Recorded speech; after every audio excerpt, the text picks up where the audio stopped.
Hola amigos, un tremendo hiper mega recontra saludazo de Ecosatón, que el amor de Dios entre en sus corazones para que puedan amar al prójimo.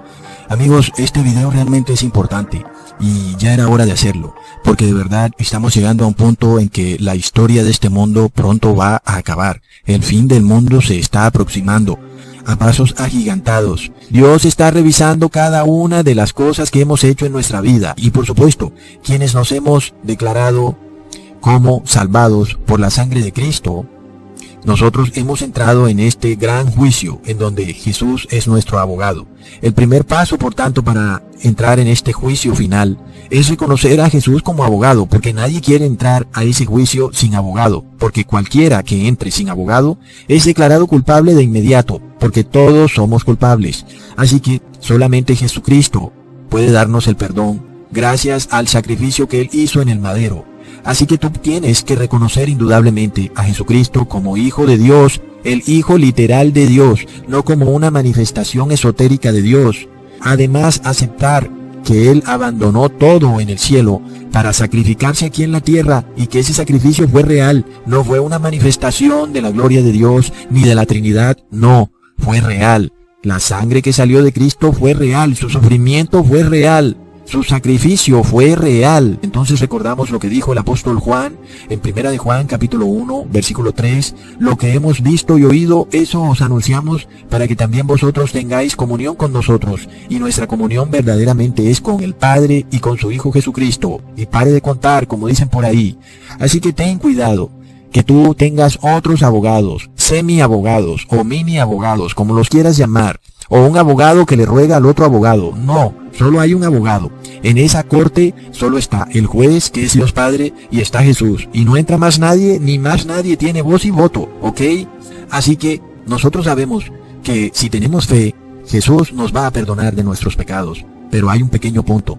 Tenemos que hacer obras dignas de arrepentimiento, porque de esta manera es que podemos obtener el perdón. Ahora, no por nuestras obras, de nuevo repito, sino por la sangre poderosa de Jesús. Sin embargo, si nosotros no ponemos obras, recordamos que la fe está muerta sin las obras.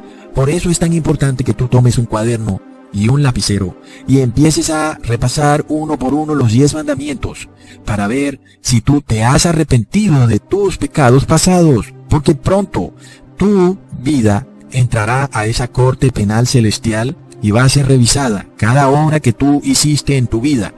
Y si tú no te has arrepentido de algunos pecados pasados, puede ser que entonces no tengas perdón por esos pecados, porque el primer requisito para que la sangre de Jesús te cubra contra el juicio que está sucediendo en el cielo y no seas declarado culpable, es que tú te hayas arrepentido. Y si tú has dejado algún pecado sin arrepentir, sin pedirle perdón a Dios, entonces por ese pecado serás declarado culpable.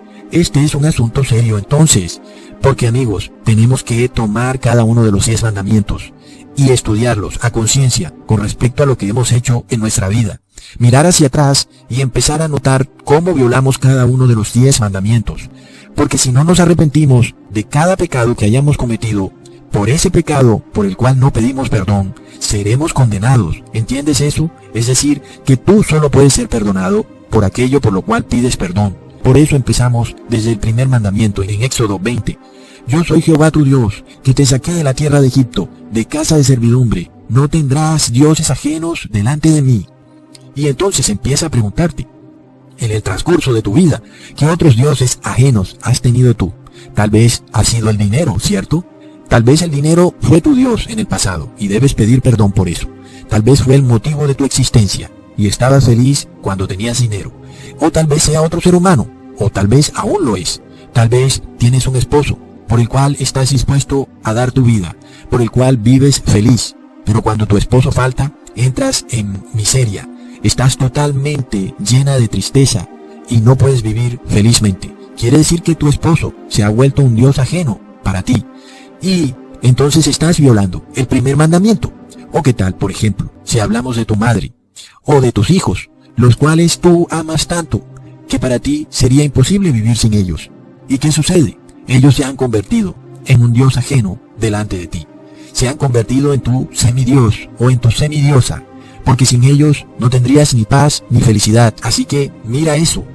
Luego, ¿será que tu Dios ajeno es tu casa, es tu ciudad, es tu barrio? O tal vez seas tú mismo. Tal vez tú te has convertido en un semidios para ti mismo. Te vistes elegantemente, te adornas, te miras al espejo, te tomas selfies para que otros admiren tus selfies. O tal vez tu Dios ajeno es la comida, no puedes vivir sin ella. Los asados, las carnes.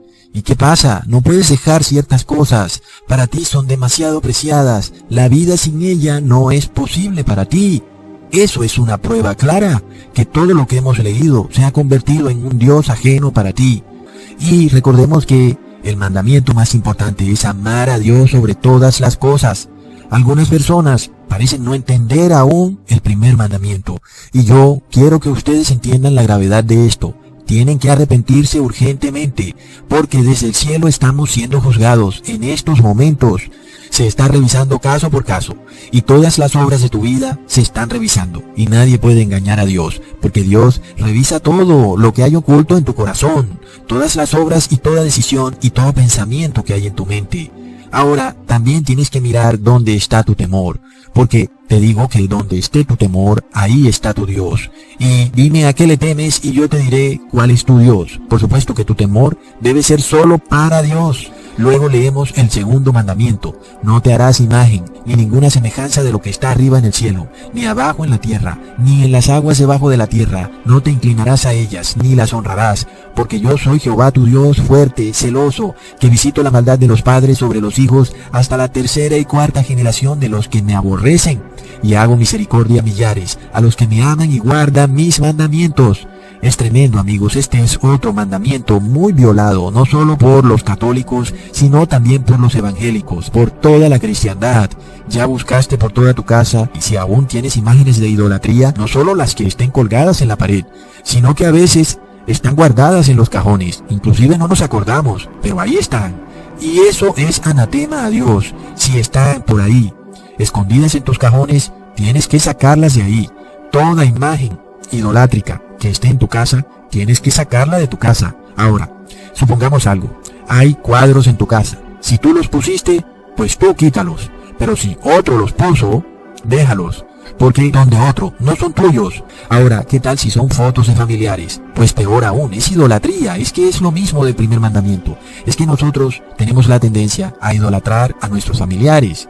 Y entonces es por esto que hacemos de ellos un Dios ajeno. No podemos vivir sin ellos y nuestra vida se hace miserable, totalmente miserable, si ellos no están con nosotros. Y eso es un Dios ajeno. Ahora, supongamos que no son fotos de familiares, sino que son fotos tuyas propias. Aún peor, es idolatría. Ahora, supongamos que tienes en tu casa fotos o cuadros colgados de personas que murieron, fallecieron. Ya sea que sean familiares tuyos o que sean inclusive familiares de otros, como por ejemplo María, que según la carne fue madre de Jesús. Sin embargo, María reposa en su tumba, esperando la resurrección de los muertos. Y asimismo, cualquier persona que murió está en su tumba. Y por tanto, no tiene lógica que andes poniendo fotos de estas personas que ya fallecieron en las paredes de tu casa. Esto es idolatría. Cualquier imagen de cualquier persona muerta o viva colgada en una pared o en tu billetera es idolatría. Amigos, de nuevo, si, por ejemplo, tú tienes en tu billetera billetes y en los billetes hay imágenes, ¿esas imágenes las pusiste tú en los billetes? No, ¿verdad? Entonces no te pertenecen a ti, son de otro y el pecado es de otro. Tú puedes tener el billete en tu billetera porque tú no les pusiste imágenes a los billetes. El que se las puso es el que tendrá que vérselas con Dios. El pecado no es tuyo. Hablamos en este mandamiento específicamente de lo que tú haces, de las acciones que tú tomas. Tú mismo cuelgas un cuadro en la pared, la idolatría es tuya. Tú mismo tienes imágenes en tu billetera, la idolatría es tuya. Así que hay que despojarse, amigos, de toda idolatría. Pero aún, el mismo gobierno pone en la identificación la foto tuya. ¿Pero la pusiste tú? No, porque si fuera por ti, tú no pondrías la foto. Muchas personas no quieren mostrar la foto de su identificación. Es el gobierno el que lo exige. Así que tú estás libre de ese pecado. Muchos piensan que una imagen puede ser solo física, pero también una imagen de idolatría puede ser espiritual. Puede ser en la mente. Cuando tú te haces una imagen en tu mente, aun y cuando no está físicamente. Ahora, miremos algo. Cuando tú reposas en domingo, obviamente te estás haciendo una imagen espiritual del sol. porque finalmente en la Biblia ni siquiera aparece la palabra domingo, ni siquiera aparece la frase primer día de la semana, y tú estás reposando en un día que nada tiene que ver con Dios, pero que sí, en el pasado tiene que ver con la adoración al sol. Así que aunque tú no tengas la imagen del sol colgada en la pared en tu casa, y tú digas, oh, yo no estoy violando el segundo mandamiento, sí lo estás violando porque espiritualmente sí tienes la imagen colgada en tu corazón, y entonces sí estás violando el segundo mandamiento, y no tienes abogado, y el juez te va a condenar. Ahora, no digas, por ejemplo, que las imágenes no son Dios, y que por eso tú puedes tenerlas, porque es lo mismo que Dios te dice. ¿Para qué tienes imágenes si no son Dios? No pueden oír ni ver. Entonces, ¿para qué las tienes? Si tú cuelgas fotos de tus familiares, ellos no pueden ya ni oír ni ver, porque están muertos en su tumba. Entonces, ¿para qué los miras? Ya están muertos. Ahora, somos los vivos los que tenemos que salvarnos. El que murió, ya nada podemos hacer por él. Nuestras oraciones son obsoletas, porque ya esa persona hizo hasta lo último que pudo haber hecho.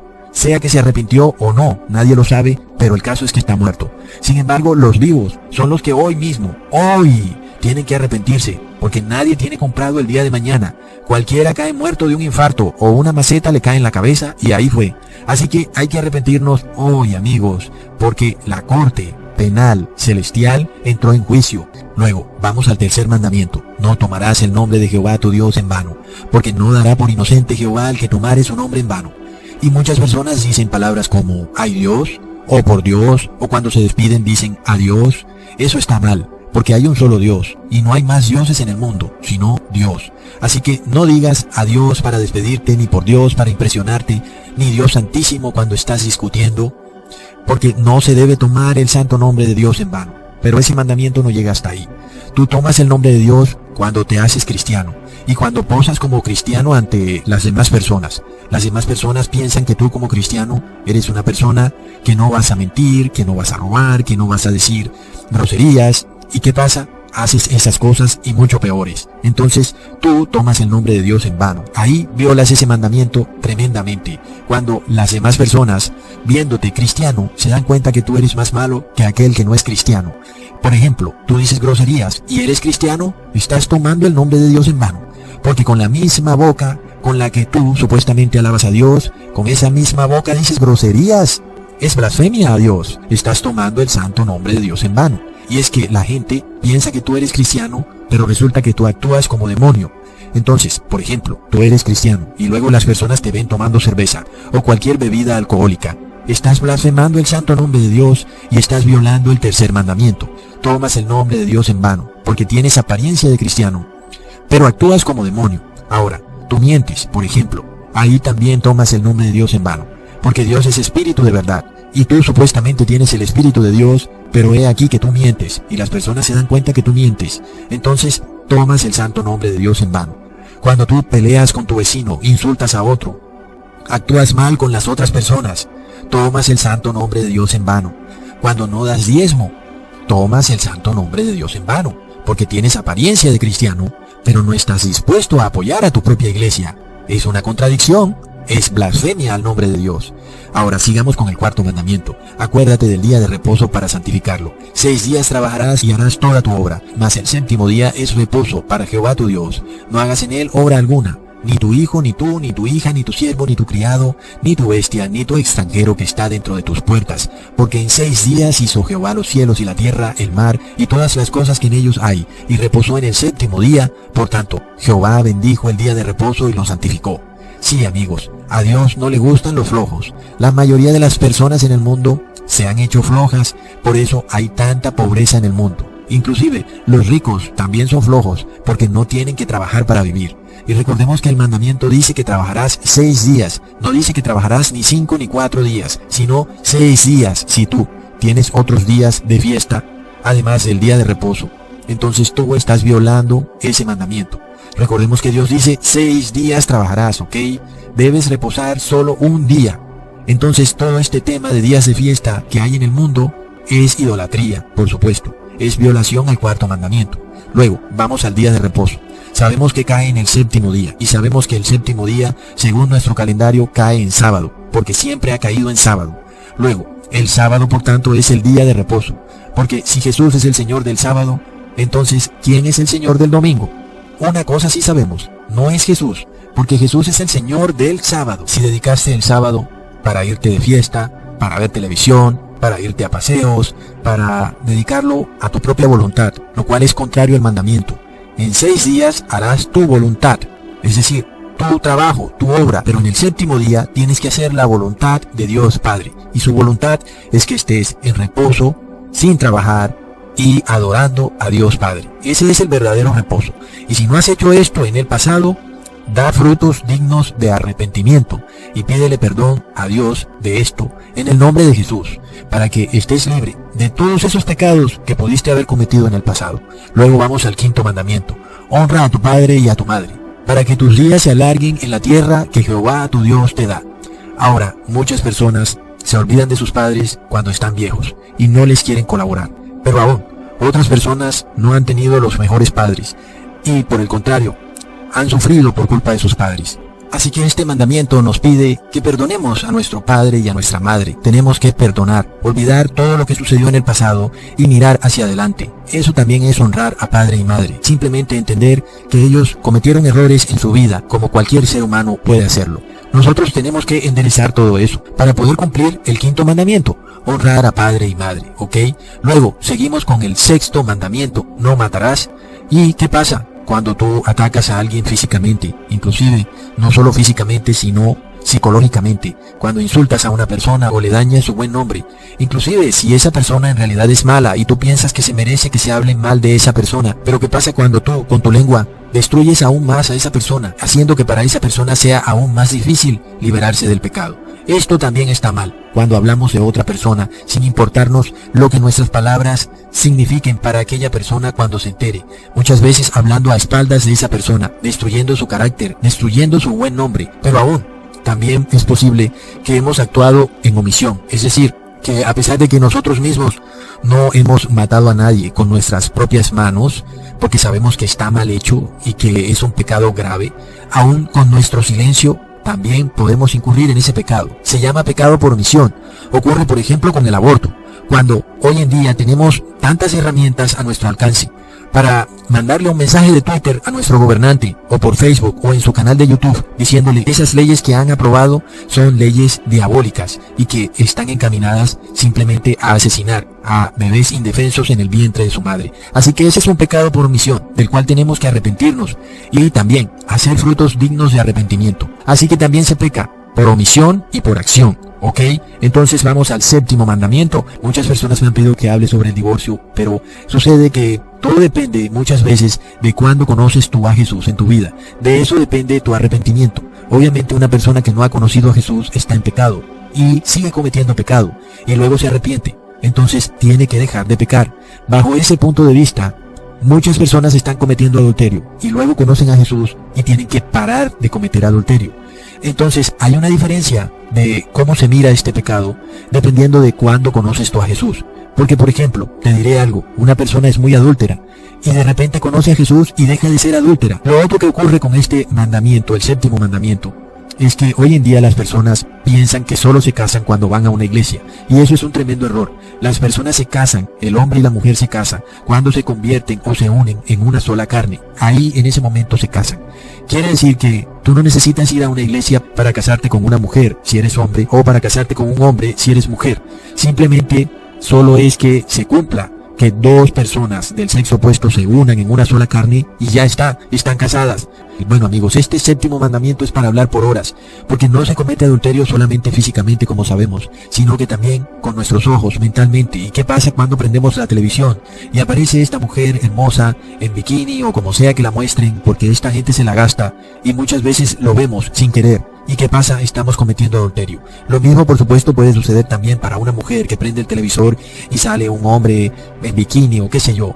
Entonces se comete adulterio muchas veces a través de la televisión.